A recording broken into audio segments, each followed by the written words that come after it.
All right, hello. See if we can get this video in before everyone wakes up in the house. I'm trying to blitzkrieg through some things at the end of summer here because who knows what's going to be like when school year starts up again. I just found out that UPS drivers make like 100,000 more than I do as a teacher. Definitely considering that. Like my dream job after I got done teaching just to be a mailman. I just, whether in town walking around or out on rock roads near my hometown here, delivering mail to the farms. I like driving farm roads. I don't know, UPS driver even sounds like a fun job. If any of my 7 to 10 viewers is a UPS driver, tell me what you think. I didn't get into teaching for the normal teaching reasons. My parents are teachers. I'm good with kids. I enjoy physical education, so I teach elementary, but I'm not like passionate about teaching like some people are. Anyway, maybe I shouldn't say that on here. Whatever. This is Numbers 3, verse 1. This is the account of the family of Aaron and Moses at the time the Lord spoke to Moses at Mount Sinai. The names of the sons of Aaron were Nadab, the firstborn, and Abihu, Eleazar, and Ithamar. Those were the names of Aaron's sons. Eleazar. So remember Abraham's like number one servant, his best friend, whatever you want to call him. He's a servant, but like this is Eleazar. So revered. Now their name, I don't know if they're naming after him. I don't know if that's how Hebrew works or if it's just because of what the word means, but something that I've always noticed. Anyway, these are the names of Aaron's sons, the anointed priests who were ordained to serve as priests. Nadab and Abihu, however, died before the Lord when they made an offering with unauthorized fire before him in the desert of Sinai. They had no sons, so Eleazar and Ithamar served as priests during the lifetime of the father Aaron. All right, it's starting to rain. I gotta let the dogs inside real quick. Dogs. Bailey, Tibby, Bailey, come. Bailey. Let's go. Go inside. Come on, go inside. Quiet.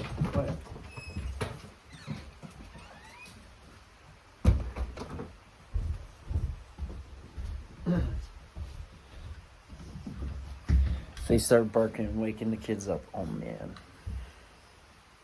not actually going to hit my dogs. It's just... The Lord said to Moses, "Bring the tribe of Levi and present them to Aaron the priest to assist him. They are to perform duties for him for the whole community at the tent of meeting by doing the work of the tabernacle. They are to take care of all the furnishings of the tent of meeting, fulfilling the obligation of the Israelites by doing the work of the tabernacle. Give the Levites to Aaron and his sons. They are the Israelites who are to be given wholly to him. Appoint Aaron and his sons to serve as priests. Anyone else who approaches the sanctuary is to be put to death." So again, Aaron's descendants are the priests. Levites are the servants. So they take care of the furnishings. They're the house elves, Harry Potter reference, of the tabernacle. Okay, they take care of everything. Think of like, when I was in the military, it's like your duty, they can be very specific. You're the guy who's just in charge of like the Jeeps, and even within that division, there's the guy who's in charge of the maintenance on the Jeeps. There's a guy, maybe your sole job in the maintenance crew is keeping the oil, making sure the oil's good on all the Jeeps, whatever it might be. The Levites, you're the tabernacle guys. Okay, you're the servants of the descendants of Aaron, who will be the priests. You are the ones who are going to be carrying the ark around, taking the tabernacle tent down, putting it back up. And you want you want everyone to kind of have a knowledge of how to do it, which is why there's directions. But you want the same group of people doing this stuff over and over again, because that's what's going to make it most efficient and make sure it's done right every single time.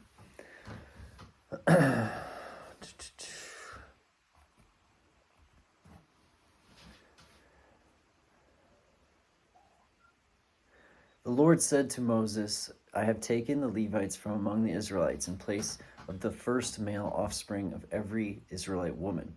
The Levites are mine, for all the firstborn are mine. When I struck down all the firstborn in Egypt, I set apart for myself every firstborn in Israel, whether human or animal. They are to be mine. I am the Lord. All right, let's turn to the commentary here. There's a bunch of stuff I can say. Like, I just want to make sure anybody who's ever like watching this in future, whatever. It's been a long time. I've been making these videos for years now, trying to get through the Bible. But how it references how he struck down the firstborn. There's lots of times in the Bible where it will reference something that already happened. I'm not going to go back and talk about that thing again in depth, just because the videos would be so long. All right, I did a whole bunch of videos. I mean, I probably could do them better now that I'm older and wiser than when I was still, going to school and stuff. And I did the ones in Exodus, but we talked about striking down the firstborn. We talked about the justice and righteousness in it. So I'm not going to get all into that. But notice now the Levite tribe, they are taking the place of the firstborn as far as being dedicated to the Lord, holy to serve the Lord. Because again, if you have a physical representation, the tabernacle, the ark, here on earth, you're going to need people to take care of it, to keep it upbeat, to make sure it's all running well. Let's look at the commentary. So on the descendants of Aaron, the anointed priest, it is important to realize that the priests were only one small family among the Levites. To be a priest and to be a Levite were not the same thing at all. Only those who were descendants of Aaron could be priests, like John the Baptist. His father was a priest. Bring the tribe of Levi. All right, so bring the tribe of Levi near and present them to Aaron. The entire tribe of Levi was given to serve the needs of Aaron and the priests, to serve the needs of the congregation at large, and to serve the needs of the tabernacle itself. These were important aspects of the Levite service, but they also had at least one other important responsibility: to teach God's word to the people of God. Deuteronomy 24:8 is one passage stating that the priests and the Levites were to teach the people. Well, that makes sense. I don't know a whole lot about the Catholic structure of priests, especially the way it used to be, but it's like priests and friars, the different levels, possibly, is another way to look at it. Aaron's were the priests. They were anointed. They could enter the Holy of Holies. They kind of had a bit more knowledge, I would assume, but that doesn't mean that the Levites couldn't absorb that knowledge, and they also take it out and spread it to the peoples. But again, all the peoples of Israel, all the descendants of Abraham, were supposed to be a blessing unto the world. All right.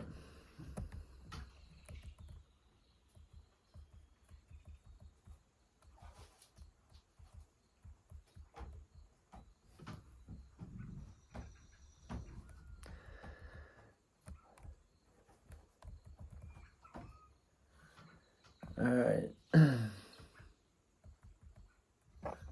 So this is talking about how the firstborn, or Levites, are his just as the firstborn. So in the law of Moses, God had a special claim to the firstborn of Israel. Exodus 13 is where it talks about it. As the Exodus passages show, this was true of both man and beast. Levi, the son of Israel and ancestor of the tribe of Israel, was not the firstborn among his brothers, yet God chose the Levites as his own and regarded them as a replacement for the firstborn of the nation as a whole, because all the firstborn are mine. That's the worst commentary. You just said it in a different way. You didn't add anything to it. Anyway, the Lord said to Moses in the desert of Sinai, "Count the Levites by their families and clans. Count every male a month or old or more." So Moses counted them as he was commanded by the word of the Lord. These were the names of the sons of Levi: Gershon, Kohath, and Merari. These are the names of the Gershomite clans: Libni and Shimi, the Kohathite clans: Amram and Izhar, Hebron and Izul. the Merarite clans, Mahali and Mushi. Really? Oh my gosh. Now try saying those like with Hebrew. These were the Levite clans according to their families. To Gershon belonged the clans of the Libanites and the Shemaites. These were the Gershomite clans. The number of the all males a month old or more were counted was 7,500. The Gershonite clans were to camp on the west behind the tabernacle. The leader of the families of the Gershonites was Eliasaph, son of Lael. At the tent of meeting, the Gershonites were responsible for the care of the tabernacle and tent, its coverings, the curtain at the entrance to the tent of meeting, the curtains of the courtyard, the curtains of the entrance to the courtyard, surrounding the tabernacle and altar, and the ropes and everything related to their use. To Kohath belong the clans of Amorite, Ezharites, Hebronites, and Israelites. These were the Kohathite clans. The number of males a month old or more was 8,600. The Kohathites were responsible for the care of the sanctuary. The Kohathite clans were to camp on the south side of the tabernacle. The leader of the family of the Kohathite clans was Eliazaphan, son of Aziel. They were responsible for the care of the ark, the table, the lampstand, the altars, the articles of the sanctuary used in ministering, the curtain, and everything related to their use. The chief leader of the Levites was Eleazar, son of Aaron, the priest. He was appointed over those who were responsible for the care of the sanctuary. The Merari belonged to the clans of Mahalites and Mushites. These were the Merite clans. The number of all the males a month old or more who were counted was 6,200. The leader of the families of the Merite clans was Zeriel, son of Abihail. They were to camp on the north side of the tabernacle. The Merarites were appointed to take care of the frames of the tabernacle, its crossbars, posts, bases, all its equipment, and everything related to their use, as well as the posts of the surrounding courtyard with their bases, tent pegs, and ropes. Moses and Aaron and his sons were to camp to the east of the tabernacle toward the sunrise. And again, that's like the front, the lead position where the sun rises in front of the tent of meeting. They were responsible for the care of the sanctuary on behalf of the Israelites. Anyone who approached the sanctuary was to be put to death. The total number of the Levites counted at the Lord's command by Moses and Aaron, according to their clans, including every male a month old or more, was 22,000. So they're a smaller clan, really, because this is everyone a month older. The other countings was just 20 years old or more for the military. The Lord said to Moses, "Count all the firstborn Israelite males who are a month old or more. Make a list of their names. Take the Levites for me in place of all the firstborn of the Israelites, and the livestock of the Levites in place of all the firstborn of the livestock of the Israelites. I am the Lord." So Moses counted all the firstborn of the Israelites as the Lord commanded him. The total number of firstborn males a month old or more listed by name was 22,273. All right, let's check out some commentary before we finish it up.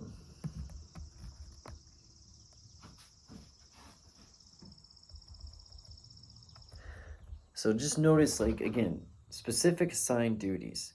Now, like in the Navy, there's something called the ESWAS, Enlisted Surface Warfare Specialist. Officers have another one where you learn a little bit about every position on the ship in case something happens to the engineers. The navigation can take over, and that's great. And we have that through the laws where they talk about what the duties are if something, I guess, ever happened to all the Levites. But you really want to have a group that's honed in on this area. Now, they understand the bigger picture, but they're honed in on it right here because they're going to take ownership in it. This is like our thing. This is what we're good at. So they're going to want to do it well. And they're going to have the knowledge. Like, they're going to be the, it's like the person on the ship who is only in charge of, like, the diesel generators. Like that's their thing, and they're like an E6, E7. They've been doing it forever. They know how to jerry rig every last thing to make sure it works. They know what's happening. So now you have this group that's in charge of the lampstands in the sanctuary, and they're moving around. They're constantly moving. So they got to pack it up, take it back out. They understand and know how to properly pack it. They understand, okay, no. We're about to cross some water here. Trust me, we've crossed water before. We know when we pack it this way, it works better than blah, blah, blah, blah, blah. So it's going to just be more efficient. This whole thing is a census, getting a military ready for war. It's making it very orderly. Everything is order. That's what Numbers is really doing for the first few chapters here. Again, it's a census taken for purposes of war, because they only take censuses for taxes and war. The only two reasons. So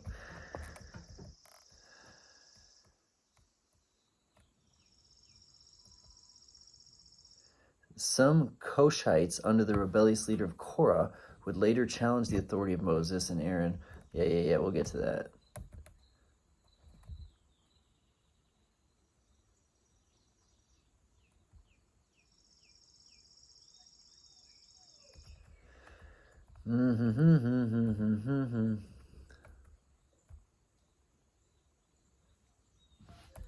Okay, nothing that interesting in the commentary at all. Enduring word, you are disappointing me.